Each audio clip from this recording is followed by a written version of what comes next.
Boa noite, amada igreja.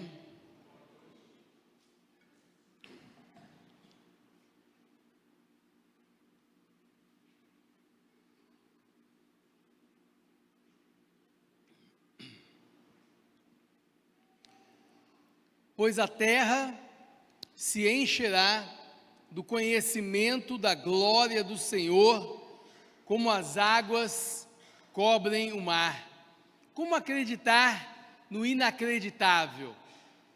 Este foi o tema que nós tratamos ontem, e a resposta a essa pergunta, diante do que os nossos olhos da carne enxergam, do que nós temos visto ao nosso redor, é que eu e você precisamos enxergar com os olhos da fé. Eu e você precisamos ver com os olhos da fé. Nós precisamos ver o que Deus está vendo. Muitas vezes o que trava a nossa caminhada, muitas vezes o medo, a descrença, aquilo que tem te colocado para baixo, aquilo que não tem permitido que você assuma a responsabilidade que te cabe na obra do Senhor, é porque você ainda está enxergando com os olhos da carne. Você não está vendo o que Deus vê. Você não está olhando com os olhos da fé. Queridos, eu quero convidar você nesta noite a abrir a palavra de Deus no livro de Apocalipse, capítulo 12.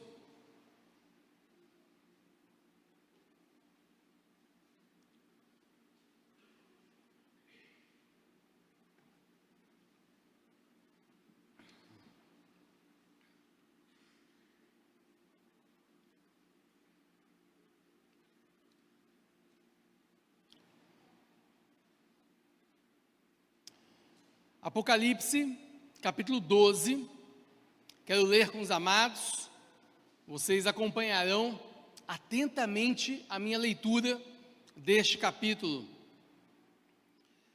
Viu-se grande sinal no céu, a saber, uma mulher vestida do sol, com a lua debaixo dos pés, e uma coroa de 12 estrelas na cabeça, que achando-se grávida, grita com as dores de parto, sofrendo tormentos para dar à luz. Viu-se também outro sinal no céu, e eis um dragão, grande, vermelho, com 7 cabeças, 10 chifres, e nas cabeças 7 diademas.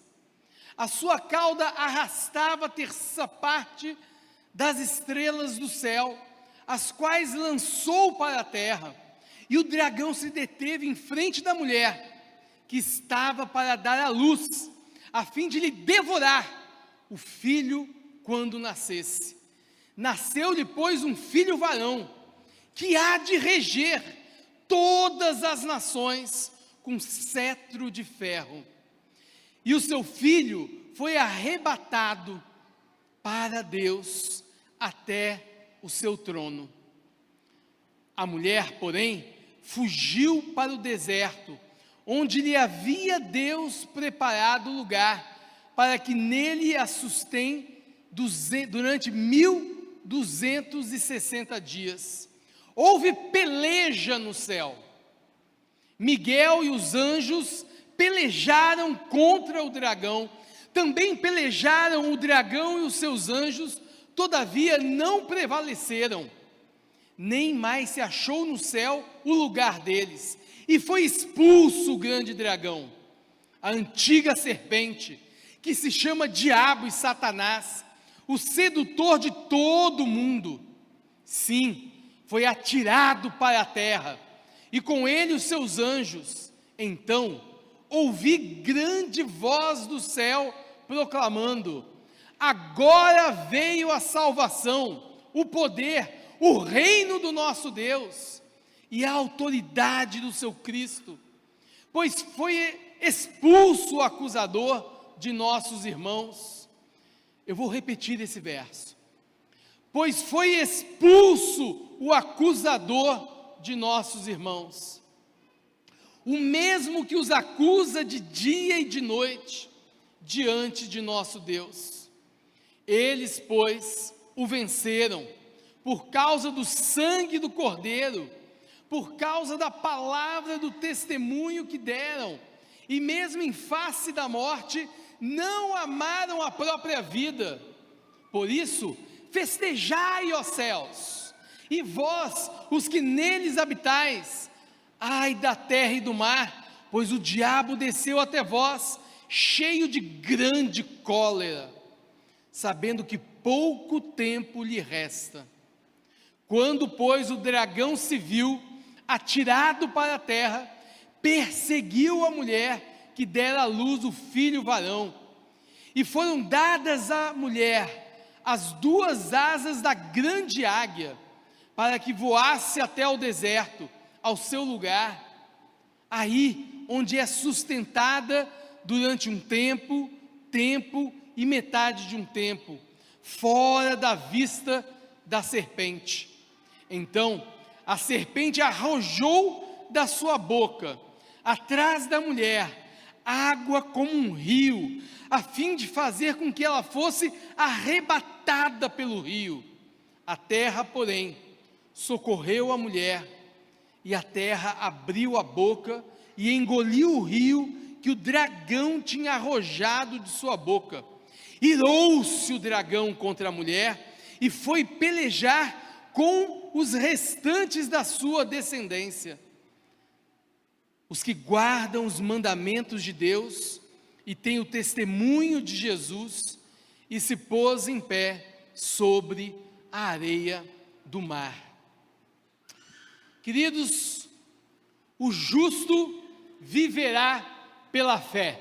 Abacuque capítulo 2, verso 4, naquele contexto do livro ali que eu mostrei para vocês ontem, eis um verso tão caro para mim e para você, e que será repetido pelo apóstolo Paulo em sua carta aos Romanos, onde ele diz do poder do evangelho para a salvação de todo aquele que crê, a começar pelo judeu, depois do grego, porque está escrito, o justo viverá pela fé.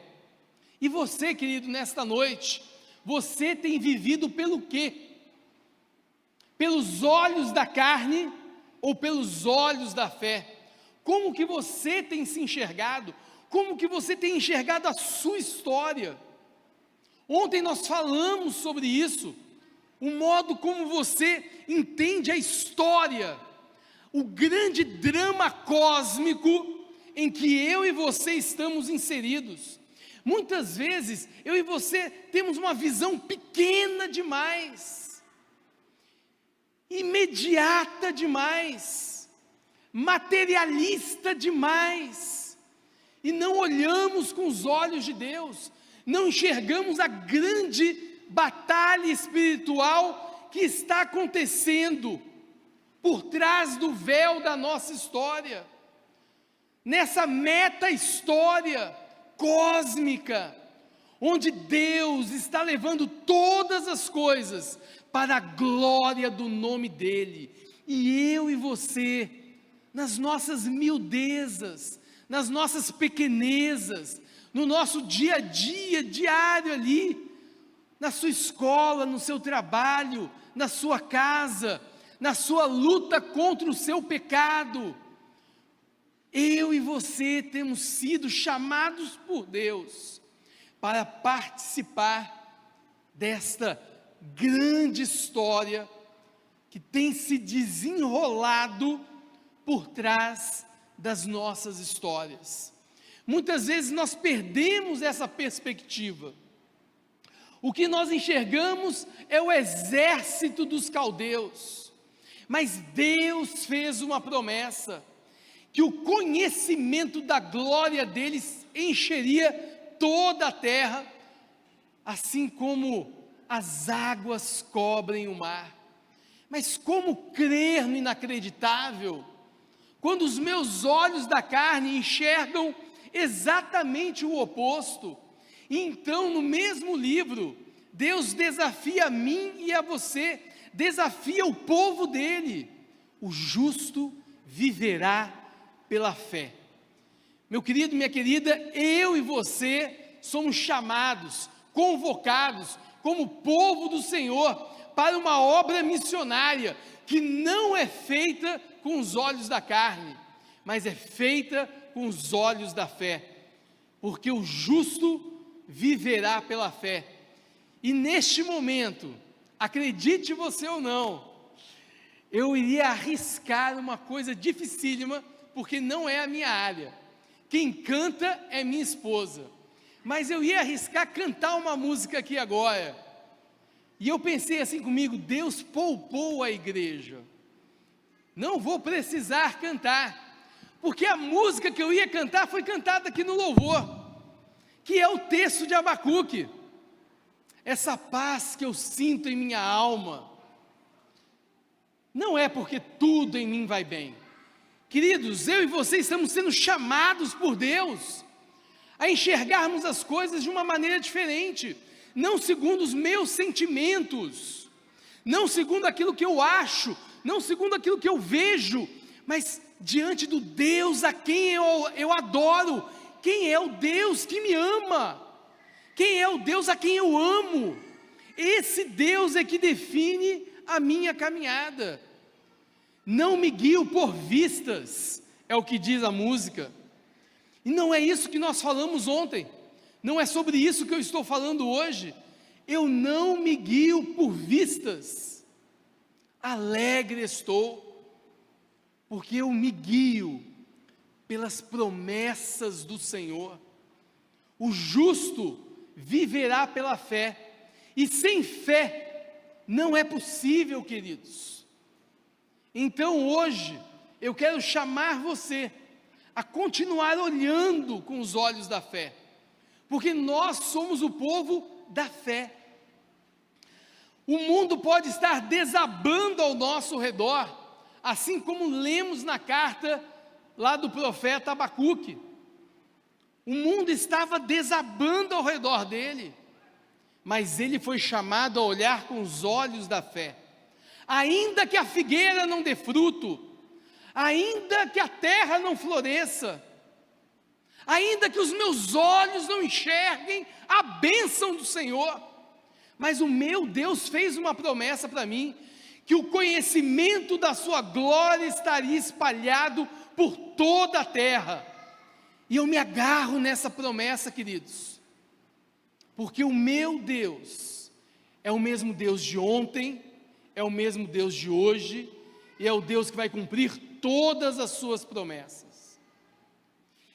E Ele cumpriu uma promessa maravilhosa para o povo de Abacuque. Ele levou esse povo para o exílio. Durante 70 anos, eles estariam ali presos, escravizados, mas eles retornariam. Queridos, aquele povo realmente retornou, quando eu jamais diria que isso aconteceria, porque não é isso que os meus olhos estão vendo. Os pais foram levados escravos, a esposa foi levada escrava, os filhos foram levados escravos, Jerusalém foi queimada, o templo de Jerusalém foi destruído. O que os meus olhos estão vendo? Que as promessas do Senhor não estão se cumprindo, que Deus não está cumprindo com a sua palavra. O livro de Abacuque é essa briga do profeta com Deus. Deus, como é possível, diante de tantas promessas para este povo, o Senhor nos abandonou? E pior, o Senhor está usando um povo pagão, um povo idólatra, os caldeus, para que o dia da sua ira venha sobre nós. E Deus então diz: vocês ficarão 70 anos escravizados com eles, mas eu os retornarei. Queridos, 70 anos, e o povo está voltando. 70 anos, e o Deus que sempre cumpriu suas promessas, continua cumprindo para mim e para você, para a sua casa, e para a sua família. Queridos, nós somos presbiterianos,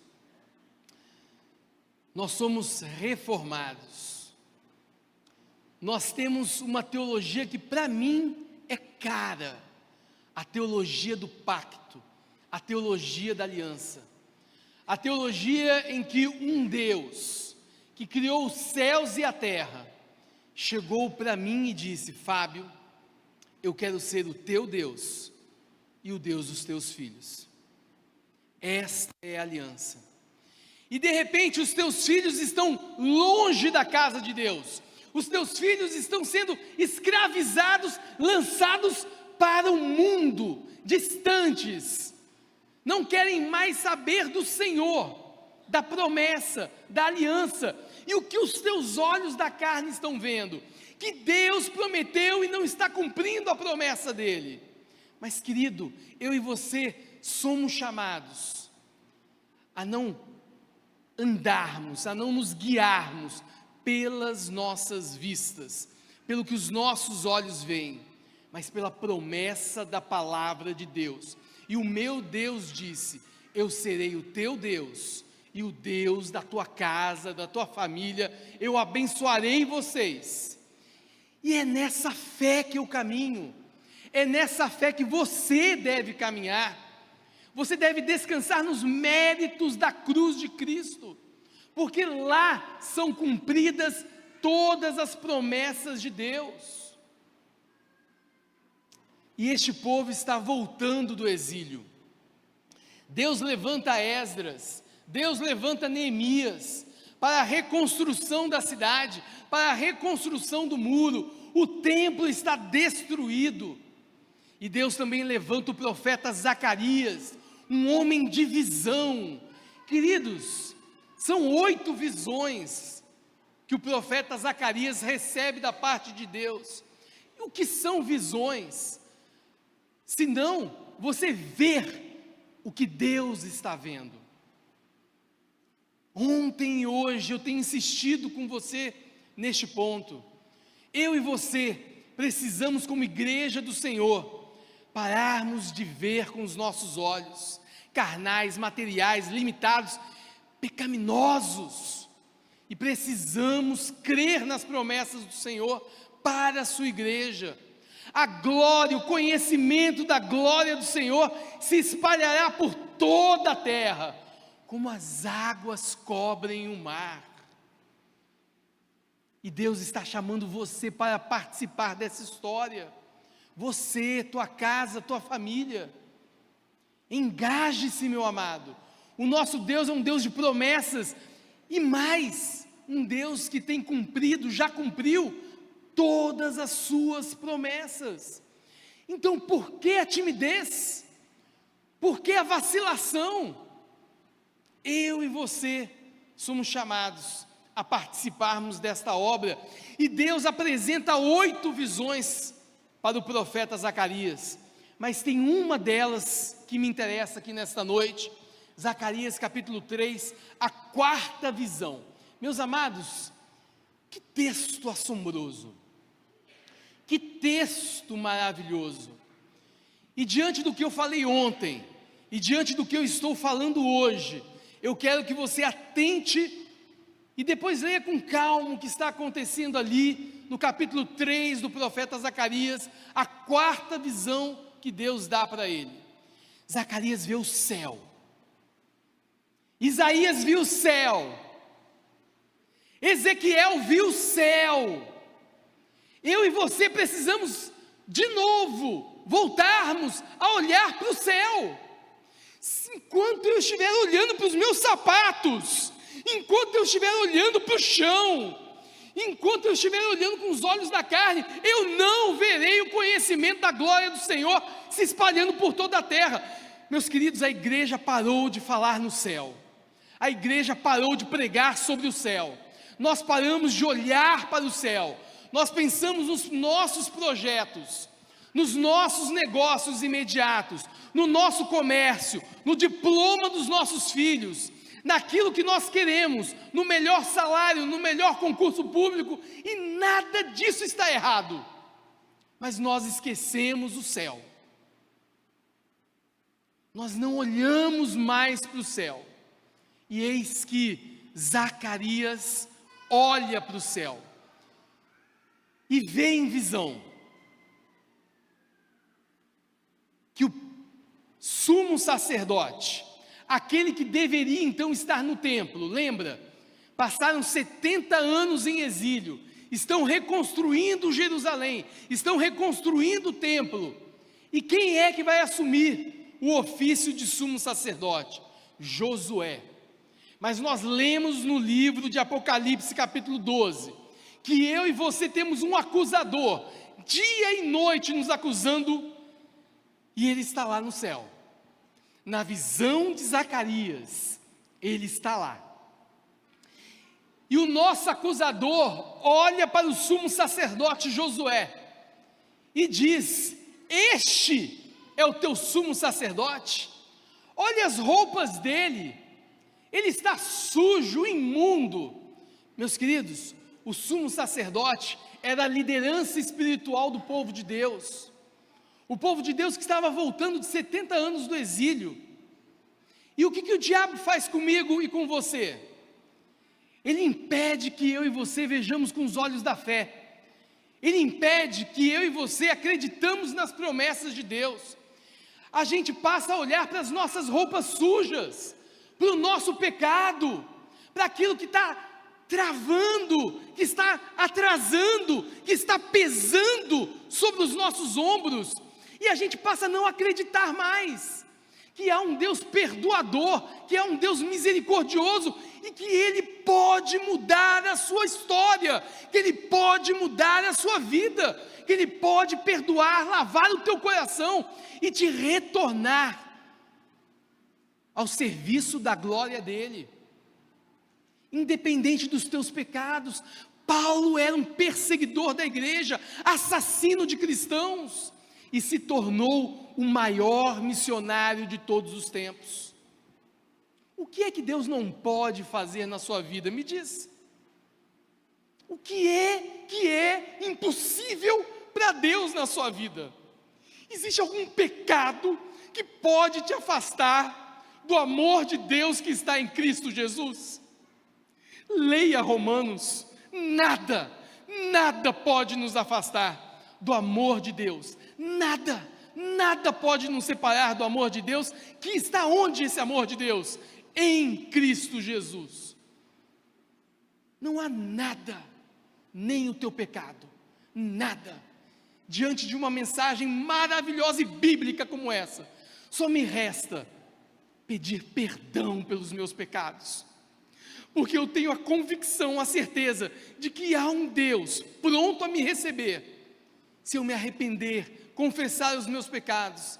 Ele vai lavar o meu coração e vai me colocar de volta na obra missionária, vai colocar você de volta como líder na sua casa, você marido, você homem, vai colocar você esposa novamente como ovelha do Senhor, mulher de oração, mulher de guerra. O nosso Deus é capaz de perdoar todo e qualquer pecado e te colocar de volta, porque Ele quer usar a tua vida para a glória dEle. E está lá no céu o sumo sacerdote Josué. Satanás, o nosso acusador, olha para Josué e diz: mas e essas roupas sujas, imundas? E eu falei aqui, queridos, que o sumo sacerdote Josué é o líder do povo de Deus. Então ele representa, ele é o cabeça do povo de Deus. O povo de Deus está em pecado, está sujo. Quando a nossa liderança está imunda, está em pecado, está suja, nós não crescemos, nós não avançamos. Começa pela casa do pastor, começa pela casa do presbítero, começa pela casa do diácono. Se as nossas casas não forem transformadas, a casa da igreja não será, porque é a liderança que precisa ser transformada, é a liderança da igreja que precisa estar engajada na glória do Senhor, Porque se a nossa liderança assumir a sua responsabilidade, a igreja vai atrás. Mas se os nossos líderes, pastores, presbíteros e diáconos, não tiverem a visão missionária, não forem homens de Deus, de oração, a igreja nunca vai passar da sua liderança espiritual. Então, queridos, começa na sua casa. Marido, você que é sacerdote, rei e profeta dentro do seu lar, começa com você. A liderança começa com você. E tenha certeza que o teu acusador vai dizer: mas tuas roupas estão imundas, você é um pecador, agora você vai querer dar uma de maridão, de santo, de profeta, de rei, de sacerdote no seu lar. Você está, não, o que é isso? Está para cima de mim? Eu conheço os teus pecados, eu conheço as tuas falhas. Este é o papel de Satanás. Satanás não vai fazer diferente, querido. Acorda, desperta para isso. A função de Satanás é jogar os teus pecados na tua cara. Agora, a função de Deus é nos levar ao arrependimento sincero e verdadeiro dos nossos pecados, e nos transformar, e nos colocar de volta no lugar de onde nós não deveríamos ter saído. Como liderança na nossa família, nós precisamos de pais que sejam líderes dos seus filhos.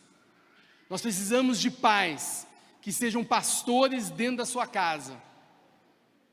A transformação que a gente espera, ela precisa começar na sua casa. E enquanto você se enxergar com os olhos da tua carne, você vai tropeçar. Eu quero que você se enxergue com os olhos da fé, com tudo aquilo que Deus pode e quer fazer na sua vida, para fazer da sua família uma bênção para esta igreja, uma bênção para as outras famílias desta igreja, uma bênção para esta cidade, uma bênção para esse estado, uma bênção para este país. Tua família pode ser uma bênção. Cabe a você usar os teus olhos da fé. E nós ouvimos que o justo viverá pela fé. Queridos, e Jesus está no céu. Jesus olha para Satanás e fala para ele: cala a boca, está sujo. O sumo sacerdote Josué está sujo, verdade, é sujo, está imundo, cheio de pecado, mas é meu, diz Jesus, é meu, me pertence, é eleito, é meu, e se o meu Pai o escolheu, eu vou cuidar dele. E Jesus ordena os seus anjos: troca as roupas sujas de Josué, e dá roupa nova, dá roupa limpa, dá roupa de turbante, dá roupa lavada. Jesus está restituindo Josué a função que lhe é devida. Meu querido, você quer essa transformação na sua vida? Olhe com os olhos da fé. O justo viverá pela fé. O que aconteceu com Moisés, o que aconteceu com Jeremias, o que aconteceu com Ezequiel, o que aconteceu com Josué, eles eram homens pecadores como eu e você somos. Se eles foram regenerados, santificados, perdoados, restaurados, regenerados, Deus pode fazer isso na minha vida e na sua vida também. Não existe tarde demais para Deus, porque enquanto há vida há esperança. O pecado, a blasfêmia contra o Espírito Santo, que é o pecado imperdoável, é quando você morre em rebeldia contra Deus. Mas enquanto há vida, há esperança de transformação. Então não desista de orar pelo seu marido, amém? Não desista de orar pela sua esposa, amém? Não desista de orar pelos seus filhos. Enquanto há vida, há esperança. E eu e você somos chamados a olhar com os olhos da fé. Você prestou atenção no texto que nós lemos de Apocalipse 12? Veja, João também lá no capítulo 4 de Apocalipse, também é chamado para quê, gente? Para olhar para o céu. Eis que vi uma porta aberta no céu. João não está olhando para a ilha de Patmos, ele não está olhando para o sofrimento dele, ele está escravizado, ele está isolado, ele está lá abandonado, ele está lá na ilha de Patmos, sofrendo a perseguição, a condenação por ser um cristão, mas ele não está olhando para isso. Deus o chama para olhar para o céu, igreja do Senhor. Olha para o céu. Eu e você precisamos voltar a olhar para o céu. E João está olhando para o céu, eis que uma porta se abre no céu. E agora, o que João está vendo?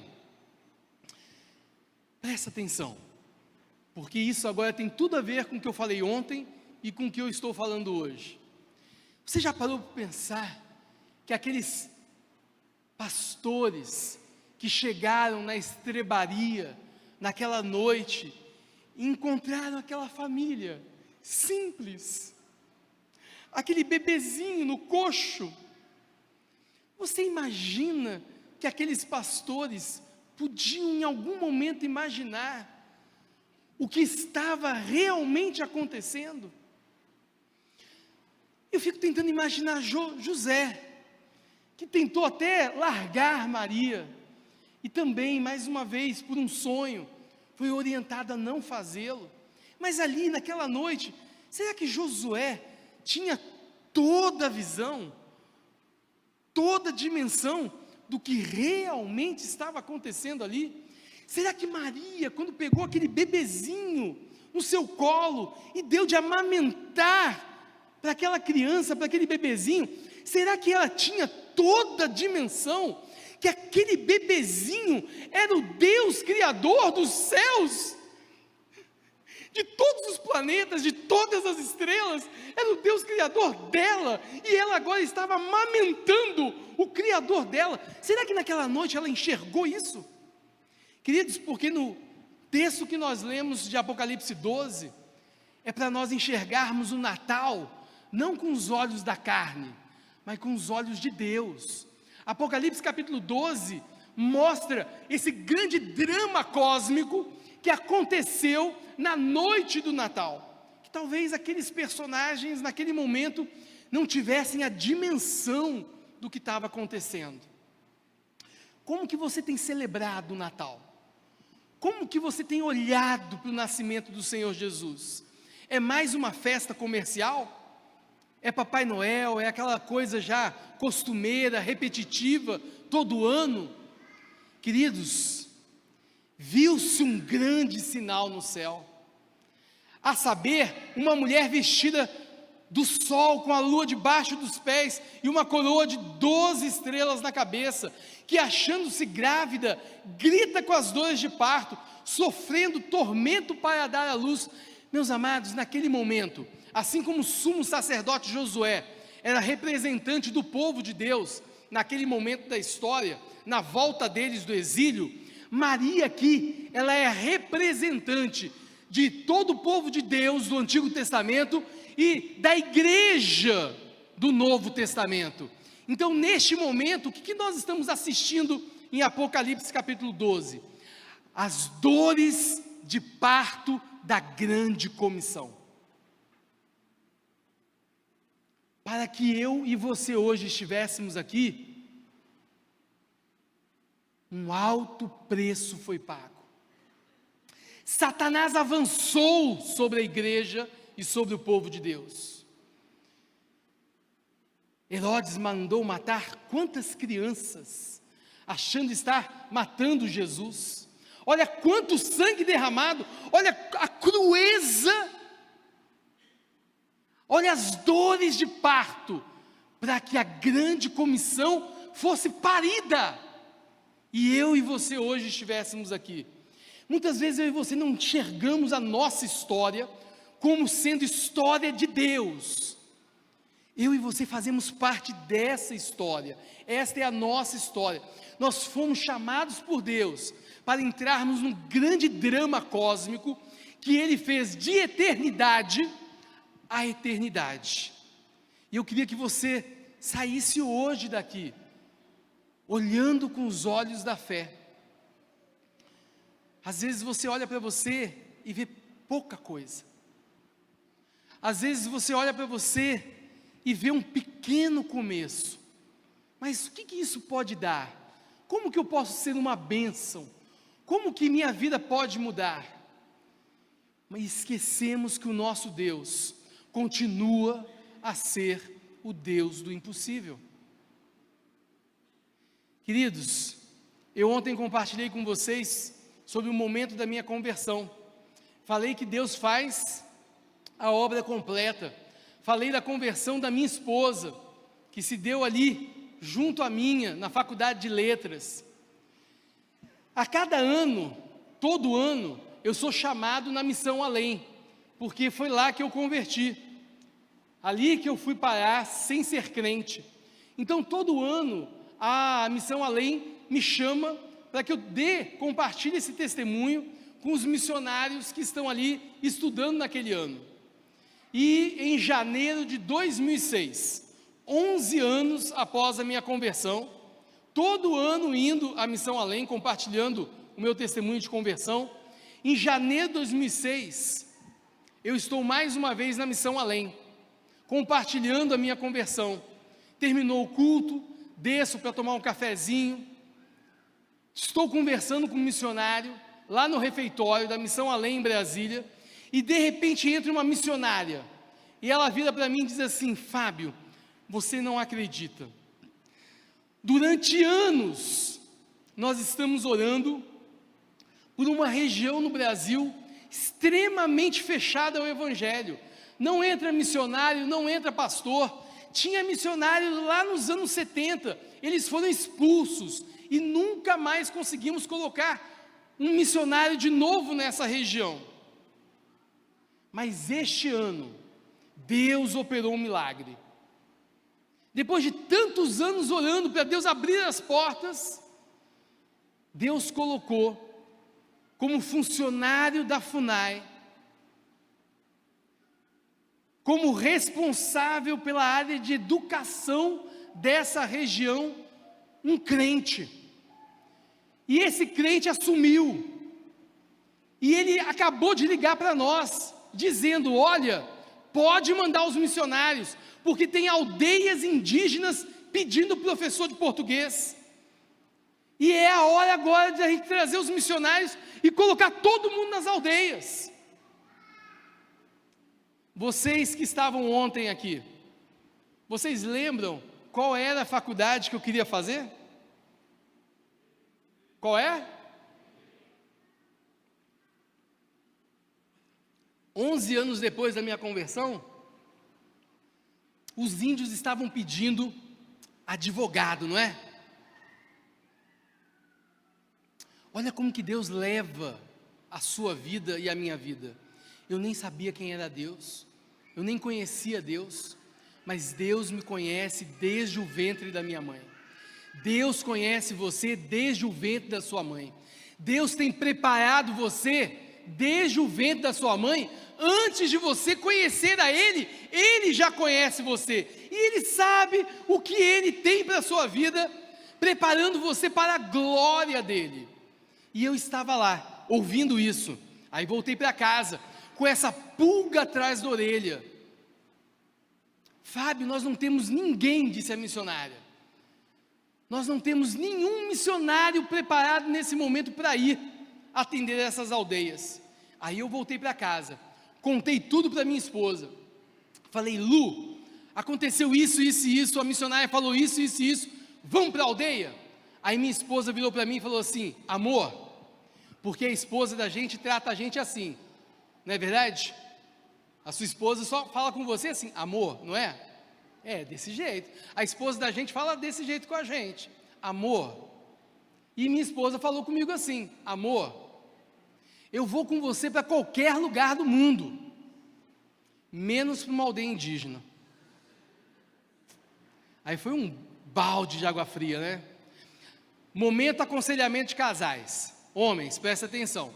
O que você faz numa hora como essa? Aí você vira para sua esposa e começa, né, a discutir com ela. Ô mulher, sua carnal, você está impedindo a obra do Senhor, você está impedindo a voz do Espírito Santo. A gente pode ser bem, você está atrapalhando a minha vida. Não é assim que a gente faz? É assim que a gente faz, mas não pode se fazer assim não, tá? O que eu fiz? Eu falei, Deus, eu vou orar, porque se o Senhor realmente quer me levar para uma aldeia indígena, eu tenho uma esposa e tenho 2 crianças, então o Senhor vai ter que tocar no coração da minha família, porque sozinho eu não vou. E eu comecei a orar. Isso era janeiro de 2006. Em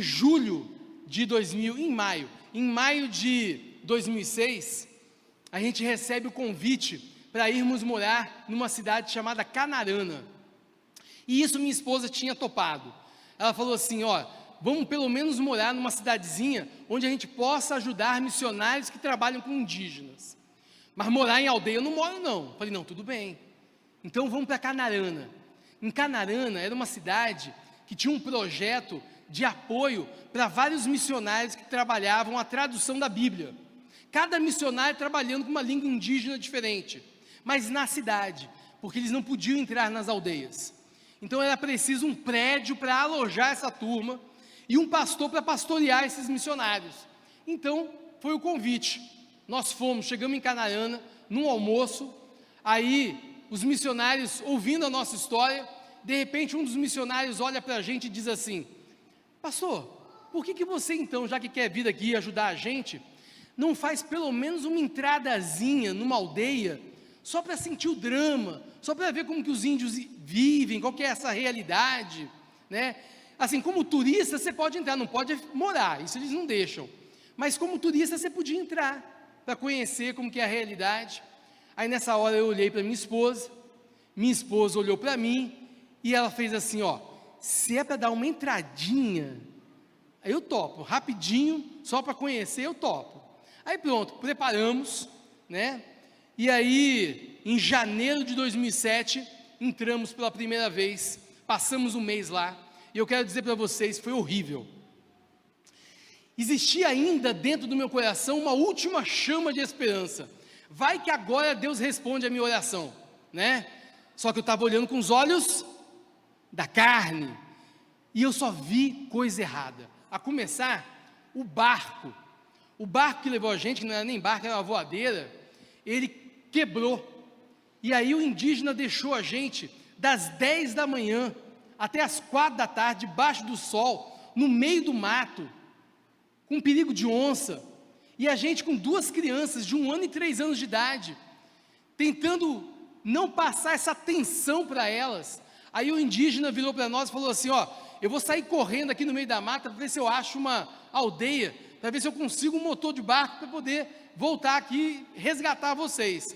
Isso foi às 10 horas da manhã, 4 da tarde ele chegou, a gente com fome, cansado, ele encosta o barco, a gente transfere as coisas que estavam no barco, né, as nossas coisas, e aí ele liga o motor. Quando ele liga o motor, pá, estoura o motor. Aí nesse momento, minha esposa sai do barco. Quem conhece, né, praia de rio, né, como que é, na época da seca, daquelas praias de rio, né, aí minha esposa saiu do barco e começou a andar na praia. Eu sabia o que estava acontecendo, peguei a câmera fotográfica e tirei uma foto dela, porque eu sabia que um dia eu ia contar essa história. Quem olha essa foto, acha que minha esposa está assim admirando, né, a mata, a praia, aquela região da floresta amazônica, né, aquele paraíso, aquele jardim do Éden.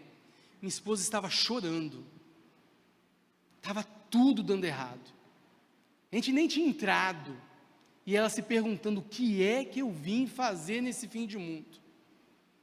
Eles nos colocaram numa casa abandonada, há 6 meses ninguém morava naquela casa, estava infestada de barata. Não estou falando de 100, 200 baratas, você não está entendendo, e você nunca vai entender o que eu vou falar, mas milhares de baratinhas, e eram aquelas baratinhas do Xingu, elas ficavam assim, ó, uma na frente, parecendo fila indiana, ficava assim, tudo que era lugar da casa, entupido. Numa das noites, a gente dormia dentro da barraca, por causa de cobra, aranha, né, uma série de animais que tinham ali, então a gente dormia na barraca com as nossas filhas, e uma noite, uma das nossas filhas urina, E a gente sem lanterna, não tinha banheiro na aldeia, não tinha energia elétrica, era uma região realmente muito isolada. E aí ela urinou, e no meio da madrugada a gente procurando a lanterna, aí abre a barraca, quando a gente abriu a barraca, o cheiro de urina, aí que a baratada entrou mesmo, com vontade dentro da barraca, e eu pensando assim comigo, acabou. Então a minha última esperança, eu achava que era ali que Deus ia trabalhar no coração da minha esposa, ia ser tudo tão perfeito, tão maravilhoso, que ela ia topar agora entrar numa aldeia e morar numa aldeia comigo. Nada. Último dia, estávamos indo embora, aí pegamos a barraca, balançamos, aquelas baratas mortas, todas caindo assim no chão, aí vai dobrando, minha esposa dobrando de lá a barraca, eu dobrando de cá, até que chega uma hora que ela fica na minha frente, eu na frente dela, ela olhando para mim, eu olhando para ela. Minha esposa vira para mim e diz assim: amor, se for para morar nesta aldeia, eu quero.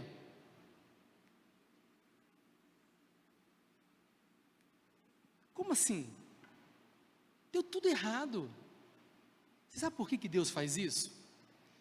Para dizer para a gente o seguinte: não é a força do seu braço, não é a sua inteligência. Quem age no coração é Deus.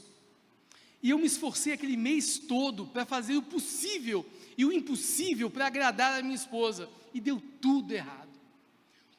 Porque eu estava olhando com os olhos da carne, não estava olhando com os olhos da fé. E o que eu não enxerguei? Que Deus tinha levado minha esposa para fazer amizade com as mulheres indígenas. Nessa aldeia, só os homens e os meninos homens falavam português, as mulheres e as crianças não. Então as mulheres indígenas estavam doidas para conversar, para ensinar a língua para minha esposa, elas queriam aprender o português com a minha esposa, elas com as crianças delas, minha esposa com as minhas filhas. Eu não vi que na verdade aconteceu uma amizade maravilhosa, e minha esposa se encantou com as mulheres da aldeia. Deus estava trabalhando e eu não estava vendo. Querido, quando é que você vai começar a olhar com os olhos da fé? Eu quero mostrar, para encerrar esta palavra, um vídeo, para vocês conhecerem. Eu vou pedir para tirar o som do vídeo, tá? O vídeo vai aparecer aqui nessa televisãozinha para mim? Vai? Aqui embaixo, né? Não? É só ali, tá. Então tira o som, eu quero mostrar esse vídeo, mas antes de começar a rodar o vídeo, espera um pouquinho, deixa eu só falar uma coisa. Esse vídeo, ele tem uma história por trás, tá? E eu quero contar essa história para vocês. Quando nós saímos então, pela primeira vez, para irmos para a aldeia, teve um grupo de pessoas na igreja, e eu não fiquei sabendo disso na época, só fiquei sabendo 7 anos depois, que foi quando eu fiz esse vídeo, voltei lá para a igreja da gente, para mostrar os 7 anos de ministério no meio dos indígenas. Quando terminou esse vídeo, mostrando os 7 anos nossos de caminhada, terminou o culto, aí um grupo de pessoas da igreja veio me procurar, chegou para mim e falou assim: Fábio, a gente veio aqui para pedir perdão para você. Eu, por quê? Porque lá, pela primeira vez, quando você tentou entrar na aldeia, nós não concordávamos com essa loucura que você estava fazendo, de levar 2 crianças, elas tinham 1 ano e 3 anos de idade, uma região que não tinha energia elétrica, que não tinha banheiro, que não tinha nada, isolada, era uma loucura. Nós não concordávamos com isso, e nós fomos ao pastor da igreja, e tentamos fazer com que o pastor desistisse de enviar você, de apoiar você nisso. E o pastor não voltou atrás. O pastor disse para nós que acreditava na sua vocação, na direção que o Espírito Santo estava dando à sua família. E então nós dissemos para o pastor naquela época: se alguma coisa acontecer com essas crianças, com a família do Fábio, nós vamos processar o Senhor. E o meu pastor nunca contou isso para mim. Só fiquei sabendo disso 7 anos depois, quando eu mostrei esse vídeo lá na igreja. Pode soltar? Não dá para apagar assim um pouquinho não, né? Algumas luzes, para poder... Cadê ali, ó? E aí eu vou falando, essa é a aldeia que nós moramos. Calma aí, não começa não, calma aí, para aí. Gente, olha só, uma última coisa, o ruim de trazer missionário na igreja é isso, né? Missionário fala, não para, né? Eu juro, eu estou terminando já, gente. Olha só, o que acontece? Quando nós realmente fomos entrar na aldeia, eu entrei como professor contratado pelo Estado, essa foi a estratégia que Deus usou. O combinado com eles era construir uma casa para nós dentro da aldeia. Só que eles não acreditaram, nós ficamos negociando isso com os indígenas 2 anos. Eles não acreditaram que a gente realmente ia morar com eles. Chegou no dia de entrar na aldeia, eu com minhas filhas, eu resolvi perguntar, mas só por perguntar, porque não acreditei que isso fosse possível. Cacique, e aí, a casa da gente está construída? Não. Gente, tudo pronto para entrar na aldeia. O problema é que se a casa não estava construída, a gente ia ter que morar na casa do cacique, que vocês vão ver, é uma casa enorme, mas aí já seria irresponsabilidade eu levar minha esposa, minhas 2 crianças, para morar numa casa como essa, porque tinha um problema do erotismo precoce, era um problema que tinha na cultura ali, as casas muito escuras, então eu não podia expor minhas filhas, a gente tinha que ter uma casa para nós, era para eu e a Lu termos entrado como professores, mas quando a gente viu esse problema da sexualidade precoce e do abuso na cultura, então só eu entrei como professor para que a Lu cuidasse das nossas filhas. E aí então o que aconteceu? A Lu teve que ficar na cidade e foi uma loucura para ela, porque aí isso estava fora do plano. Ela morou 2 semanas numa pousadinha, depois procurou casa para morar, foi muito difícil. E eu durante 6 meses fiquei morando na casa do cacique. Ficava um mês na casa do cacique, 15 dias eu voltava na cidade para ver como que ela lutava, e ficava com elas, e fiquei nesse movimento. Eles só construíram a casa da gente em julho. Gente, Deus está no controle do projeto. Se isso não tivesse acontecido, veja só, eu aprendi coisas da cultura que eu só pude ver e aprender porque eu morei numa casa, que era a casa do cacique, com 48 indígenas juntos morando, entre homens, mulheres e crianças. Pode soltar aí o vídeo, por favor. Vocês vão ver aí a construção da casa, eram 3 caciques, essa é a construção da casa de um dos caciques, eram 11 casas na aldeia, a aldeia em forma circular, olha a construção da casa, essa é a aldeia que nós moramos, e aí eles estão levantando, olha o tamanho da casa, eu morei numa casa dessa, com 48 indígenas junto comigo, homens, mulheres e crianças. Aí o povo vai lá, ajuda também na construção da casa.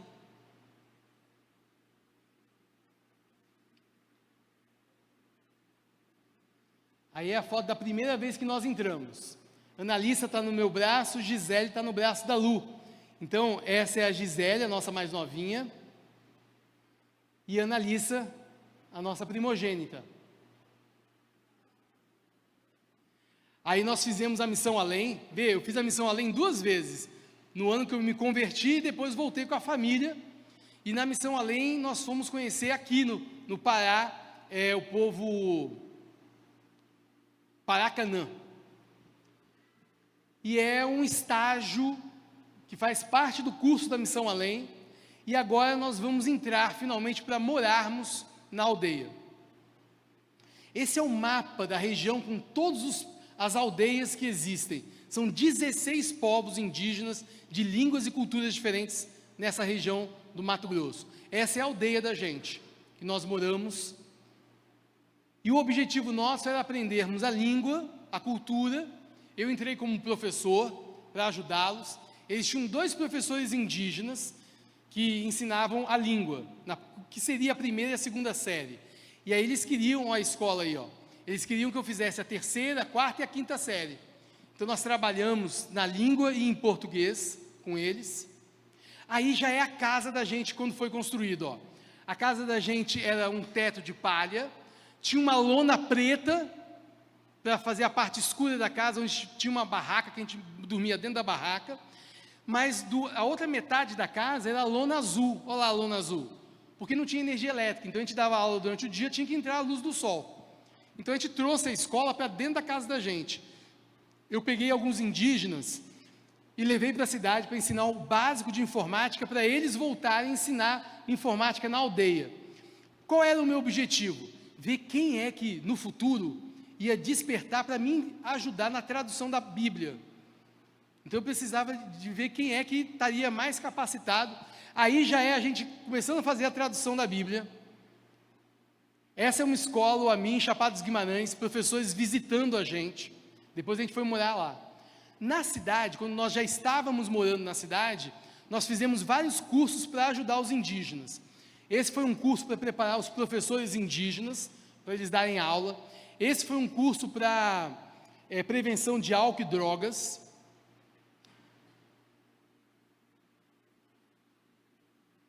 São jovens indígenas, essa é a casa da gente na cidade, a gente contando as histórias da Bíblia para eles.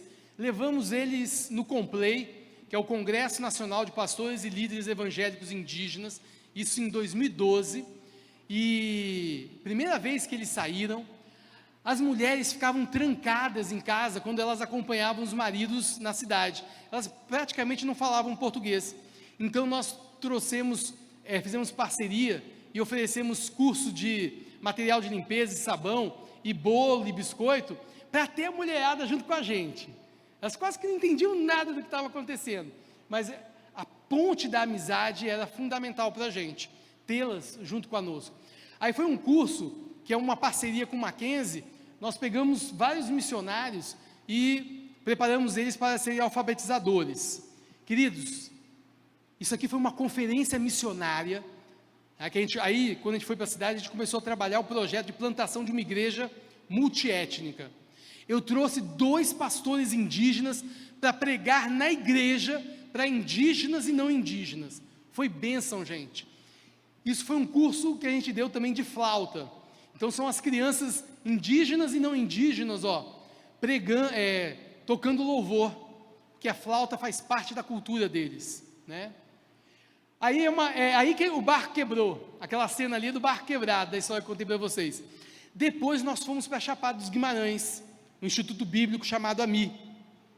Indígenas converteram, então nós fomos para essa escola aí, para eles aprenderem mais da Bíblia, preparando eles para eles voltarem para a aldeia deles e eles falarem de Jesus para o povo deles. Analissa do lado de cá, hoje está com 20 anos, Gisele do lado de lá, hoje está com 18 anos. Gisele, a mais novinha, está fazendo nutrição. E adivinha o que a Analissa está fazendo, gente? Direito. Eu fico imaginando Deus olhando para mim e falando assim: ei, rapaz, você sabe de nada não. Alguém vai fazer direito, mas não é você não. Fica quieto aí. Eu quero você como professor de letras, de português. É assim que eu vou usar você na obra, não é como advogado não, tá? Querido, pare de olhar com os olhos da carne. Comece a olhar com os olhos da fé. Veja do jeito que Deus está vendo a história. Entenda que você faz parte de uma história muito maior do que o seu dia a dia. Muitas vezes os nossos pecados, os nossos problemas abafam, afogam a nossa caminhada cristã. Olha para o céu e veja tudo que Deus vai fazer na sua história, na história da sua família, por meio de você. Nós estamos numa história para a glória dEle. Amém, queridos? Feche os seus olhos, eu quero orar por você. Ó Pai amado, obrigado, Senhor, por esta noite. Obrigado, ó Pai, porque estamos juntos aqui. Obrigado, Senhor, porque nós queremos voltar a acreditar.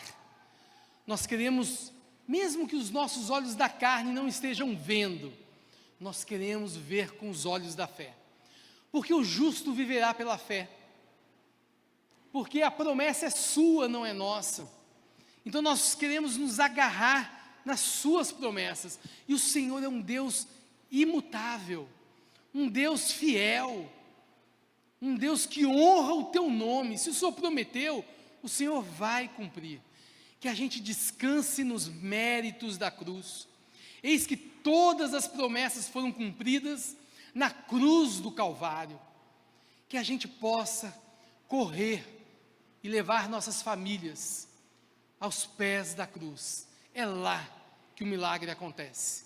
É lá que a salvação acontece. É lá que a santificação acontece. Ó Deus, usa esta igreja para a tua honra, para o teu louvor e para a tua glória, em nome de Jesus. Amém.